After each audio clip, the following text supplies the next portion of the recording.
नमस्कार। अब मैं आपके साथ डिस्कस करने वाला हूँ कि भाई कंज्यूमर डिस्प्यूट क्या होता है, उपभोक्ता विवाद क्या होता है। जैसा कि उपभोक्ता की परिभाषा के अंदर हमने डिस्कस किया था कि भाई उपभोक्ता कौन होता है।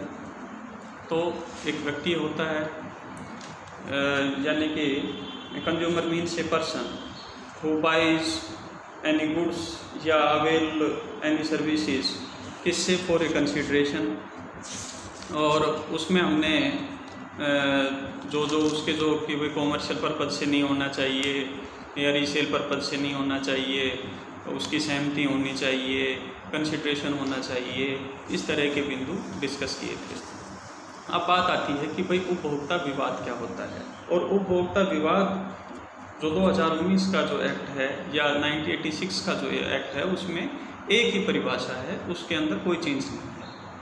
और वो परिभाषा ये कहती है कि consumer dispute means a dispute where a person against whom a complaint has been made denies or disputes the allegation contained in the complaint. यानी कि कंज्यूमर डिस्प्यूट के लिए ज़रूरी है कि जिस व्यक्ति के विरुद्ध कोई परिवाद दिया गया है, जिस व्यक्ति के विरुद्ध कोई परिवाद किया गया है, तो वो उस परिवाद में अभिलिखित या उल्लेखित जो अभिकथन हैं उनसे इनकार करता है या उनका प्रतिवाद करता है। तो जो एलिगेशन उसके ऊपर लगाए गए हैं कंप्लेंट में, या तो वो उनसे डिनाई करता है या डिस्प्यूट करता है एलिगेशंस को। यदि मैंने किसी सामान को खरीदा, फॉर एग्जांपल मैंने कोई कैमरा लिया, मैंने कोई मोबाइल लिया, ख़राब था, मैं गया, उसने मेरे को या तो रिफ़ंड कर दिया या तो मेरा पैसा रिफ़ंड कर दिया या उसको चेंज करके दे दिया, तो क्या कोई डिस्प्यूट हुआ? नहीं हुआ। तो डिस्प्यूट कब होगा? जब एक पक्षकार एलिगेशन लगाए और दूसरा उससे इनकार करे।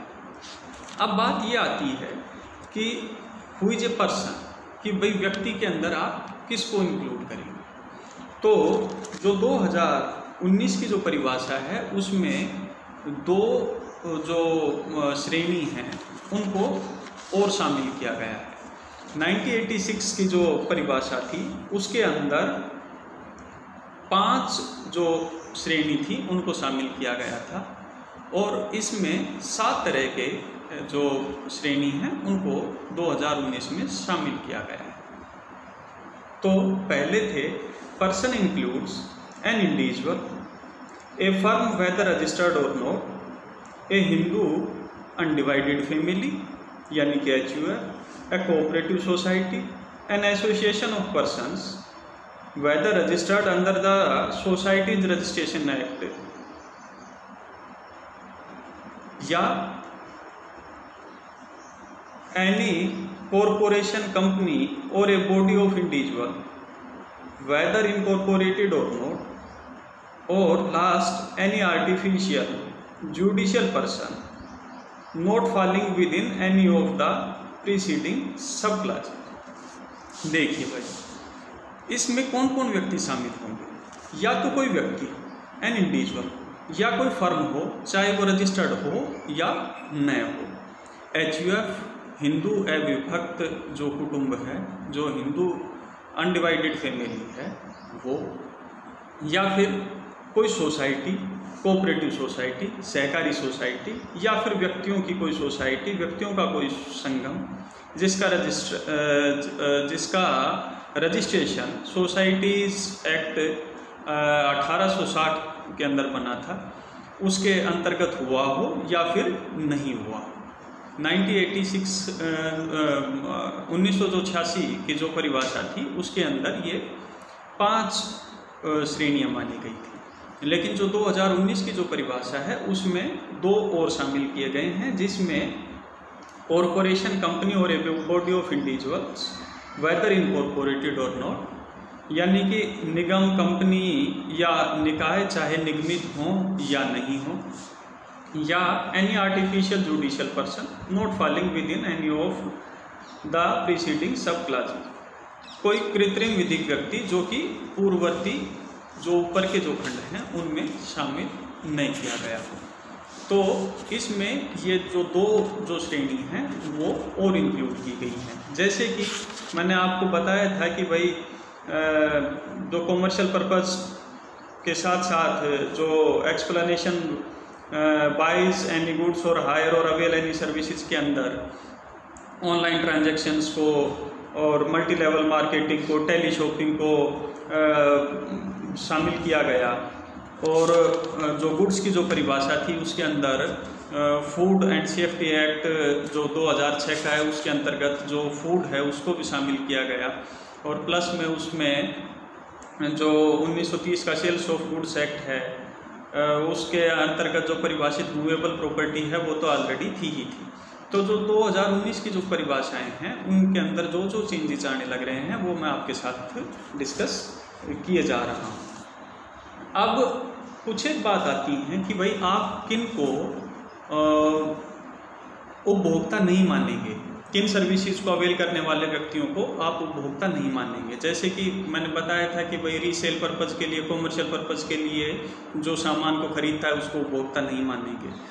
तो इसी तरह से जो सर्विसेज को जो अवेल करता है उसको भी उपभोक्ता नहीं मानेंगे, बशर्ते कि जो सर्विसेज हैं वो किन किन कैटेगरीज के अंदर नहीं आए। तो जो सबसे पहले हैं वो हैं संप्रभु सेवाएं। जो सोवरेन जो सर्विसेज हैं उनको आप अवेल करने वाले व्यक्ति को उपभोक्ता नहीं मानेंगे। जैसे एक केस था अखिल भारतीय ग्राहक panchayat versus state of Gujarat, उसमें ये डिसाइड किया गया कि भाई जो व्यक्ति जो कोर्ट फीस पे करता है, जो कोर्ट फी देता है, क्या आप उसको उपभोक्ता मानेंगे? तो चूंकि ये सोवरेन सर्विसेज के अंदर आता है तो न्यायालय के द्वारा कोर्ट फीस लिया जाना कंसिडरेशन नहीं है। इसी तरह से निःशुल्क या जो बिना प्रतिफल की जो सेवाएं हैं उनको भी आप उपभोक्ता नहीं मानेंगे। इसी तरह से जो पर्सनल जो कॉन्ट्रैक्ट है जो सर्विसेज प्रोवाइड करवाते हैं, यानी कि जो व्यक्तिगत सेवा है उसको भी आप उपभोक्ता नहीं मानेंगे। व्यक्तिगत सेवा ये रहती है कि भाई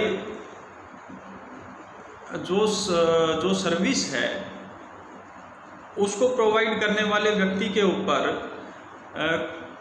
रिजल्ट्स के संदर्भ में कोई दबाव नहीं डाला जा सकता। जो सर्विस है उसको प्रोवाइड करने वाले व्यक्ति के ऊपर उस सर्विस के रिजल्ट्स के संदर्भ में कोई दबाव नहीं डाला जा सकता। और जो सेवा जो करने वाला व्यक्ति है वो खुद डिसाइड करता है कि क्या किया जाए और उसका तरीका कैसे हो। तो यानी कि जो सेवाएं सर्विसेज जो प्रोवाइड करने वाला व्यक्ति है वो खुद डिसाइड करता है कि क्या प्रोवाइड करना है, उसका तरीका कैसा हो। इनको भी आप उपभोक्ता की श्रेणी में नहीं मानेंगे। तो संप्रभु सेवाएं, निःशुल्क सेवाएं और पर्सनल सर्विसेज, इनको आप उपभोक्ता की श्रेणी के अंदर नहीं मानेंगे। अब किन को मानेंगे, इसके संदर्भ के अंदर कुछ एक एग्जांपल्स मैं आपके साथ देता हूं कि जैसे प्रमोशनल जो स्कीम है, आपने टीवी खरीदा, उसके साथ कोई मोबाइल फ्री है। हम इंडियंस की एक जो मानना ये है कि हम फ्री के साथ जो चीज़ मिलती है उसको प्रेफर करते हैं। तो किसी के साथ कोई सामान फ्री जो मिलता है, प्रमोशनल जो स्कीम है, उसको भी आप उपभोक्ता मानेंगे। यदि मैंने टीवी खरीदा, उसके साथ मोबाइल फ्री था और उस मोबाइल का उपभोग करते समय कोई नुकसान होता है तो भी मैं उपभोक्ता की श्रेणी में आऊँगा।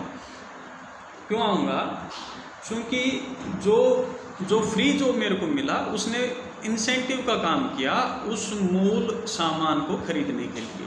इसी तरह से फ्री वारंटी सर्विसेज, जैसे मैंने कार खरीदी तो उसके साथ, या बाइक खरीदी तो उसकी जो फ्री जो सर्विसेज हैं उसको अवेल करने वाला, उन सर्विसेज के संदर्भ में भी मैं उपभोक्ता की श्रेणी के अंदर आऊँगा। इसी तरह से ट्रांसपोर्टेशन सर्विसेज, कि चाहे मैं कॉमर्शियल पर्पज से ही यात्रा करने लग रहा हूँ लेकिन मैं उपभोक्ता की श्रेणी के अंदर आऊँगा। जैसे एक एग्जाम्पल था हमारे राजस्थान स्टेट का, Udayram versus Rajasthan state transport corporation. इसमें ये था कि भाई बारात के लिए एक बस बुक की और जो टाइम के ऊपर नहीं पहुंची, तो ऐसी स्थिति के अंदर उपभोक्ता माना गया। इसी तरह से आपने ट्रेन से आप यात्रा करने लग रहे हैं, SP Sinha versus journal manager southern railway का केस है कि जिसमें फर्स्ट क्लास के अंदर वो यात्रा करने लग रहे थे लेकिन फिर भी ना पंखे चल रहे थे ना लाइटें जल रही थी। तो ऐसी स्थिति के अंदर जो खिड़कियाँ थी वो भी अच्छे से नहीं थी, तो रेलवे को सेवा का दोषी माना गया। इसी तरह से लगातार टेलीफोन का ख़राब रहना, या फिर हम कई बार पढ़ते हैं कि कोई उपभोक्ता था और उसका 1 करोड़ का बिल दे दिया। तो इस तरह के जो हैं, तो इसमें टेलीफोन के संदर्भ में manager telephone Patna versus Lalit Kumar, ये एक केस काफ़ी महत्वपूर्ण था कि तो इसमें जो टेलीफोन से रिलेटेड जो सेवाएं थी उनको भी उपभोक्ता की श्रेणी में माना गया। इसी तरह से यदि हम डॉक्टर्स की प्रैक्टिस की बात करें तो पूनम वर्मा वर्सेज अश्विनी पटेल IPC में भी सेकेंड ईयर में आप पढ़ेंगे। तो इसमें यह था कि भाई एक होम्योपैथिक डॉक्टर था और एलोपैथी की प्रैक्टिस करने लग रहा था और फिर एक नुकसान हुआ, तो ऐसी स्थिति के अंदर भी उपभोक्ता की श्रेणी में माना गया। V शांता का एक केस था, medical council versus VP Shanta, Indian medical council versus VP Shanta का केस था, तो ये भी फेमस केस इस संदर्भ के अंदर रहा। अब बात आती है कि भाई क्या विश्वविद्यालय, क्या यूनिवर्सिटीज़ के जो बच्चे हैं क्या उनको उपभोक्ता मानेंगे? तो इस संदर्भ के अंदर अलग अलग मत आए हैं न्यायालयों के। जैसे कि एक Tilak Raj versus school education board Bhiwani Haryana, तो इसमें किसी बच्चे ने एग्ज़ाम दिया, 10 साल तक उसका रिजल्ट ही नहीं आया, तो ऐसी स्थिति के अंदर उसको उपभोक्ता माना गया। इसी तरह से Seema Bhatia, Kumari Seema Bhatia versus registrar university of Rajasthan का एक केस था। इसमें परीक्षा से संबंधित और जो आंसर शीट है उनके एवोल्यूशन से संबंधित कोई केस था, तो उस बच्ची को, उस विद्यार्थी को उपभोक्ता माना गया। तो जो यूनिवर्सिटीज़ के संदर्भ में या जो शिक्षण जो संस्थाएं हैं उनके संदर्भ में यदि हम बात करें तो उनका जो सामान्य जो कामकाज है वो उपभोक्ता की श्रेणी में नहीं आता। लेकिन यदि कोई फीस लेके ट्यूशन फीस हो, चाहे एग्ज़ाम फीस हो, और इस तरह की कोई फीस लेके यदि कोई शैक्षणिक गतिविधियां करता है तो वो उपभोक्ता की श्रेणी के अंदर आ सकती हैं। यानी कि जो जर्नल, जो सामान्य जो प्रशासन के जो प्रशासकीय एडमिनिस्ट्रेटिव वर्क हैं उनको तो हम नहीं मानेंगे, लेकिन जहाँ पे फीस लेके कुछ काम हो रहा है तो फिर जैसे कि मैंने आपसे निवेदन किया कि एग्ज़ाम से संबंधित कोई काम था या कोई रिवोल्यूशन से संबंधित कोई काम था, तो फिर आप उसको उपभोक्ता की श्रेणी के अंदर समय समय के ऊपर न्यायालय का अभिमत रहा है। इसी तरह से मैंने आपको बताया था कि उपभोक्ता की श्रेणी के अंदर जो प्रॉपर्टी है वो मूवेबल प्रॉपर्टी होनी चाहिए। इमूवेबल प्रॉपर्टी से संबंधित जो हैं उनको उपभोक्ता नहीं मानते। तो जो मूवेबल जो प्रॉपर्टी है वो ही गुड्स की परिभाषा में आती है। तो मूवेबल प्रॉपर्टी प्लस फूड, जो फूड्स स्टैंडर्ड और सेफ्टी एक्ट 2006 के अंतर्गत परिभाषित है, ये 2 चीज़ें आती हैं। तो फ्लैट को, किसी मकान को हायर करने वाले व्यक्ति को उपभोक्ता नहीं माना गया। क्यों नहीं माना गया? क्योंकि वो मूवेबल प्रॉपर्टी से रिलेटेड मामला नहीं था। तो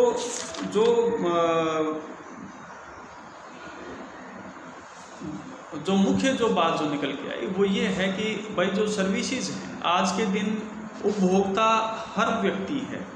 मैंने पहले भी आपके समक्ष ये निवेदन किया था कि एक जो नवजात जो शिशु है जिसने अभी अभी इस जहान में, इस दुनिया के अंदर अपना कदम रखा है, वो और एक बिल्कुल अंतिम पड़ाव के ऊपर पहुंचा हुआ व्यक्ति, वानप्रस्थ या जो संन्यास आश्रम है उस श्रेणी का जो व्यक्ति है वो भी उपभोक्ता की श्रेणी में आता है। इसमें कोई जाति धर्म का कोई बंधन नहीं है, कोई आयु का बंधन नहीं है, कोई और किसी तरह के। तो कोई भी व्यक्ति जो किसी भी सेवा या वस्तु का उपभोग करता है उपभोक्ता है। यदि उसने कोई परिवाद दायर किया और उसमें उल्लेखित कथनों का विरोध किया जाता है, उनको डिनाई किया जाता है या डिस्प्यूट किया जाता है, तो वो उपभोक्ता विवाद की श्रेणी में आता है। व्यक्ति कौन है? 5 कैटेगरी 1986 में थी और फिर 2019 के अंदर जोड़ ली गई। गुड्स के अंदर मैंने बताया कि 2019 के अंदर फूड को शामिल कर लिया गया, ऑनलाइन ट्रांजैक्शंस इत्यादि को शामिल कर लिया गया। तो इस तरह से 1986 और 2019 के जो चेंजेस हैं उनको हम साथ साथ फिर से पढ़ेंगे। नेक्स्ट वीडियो के अंदर किसी दूसरे टॉपिक के ऊपर बात करते हैं। तब तक के लिए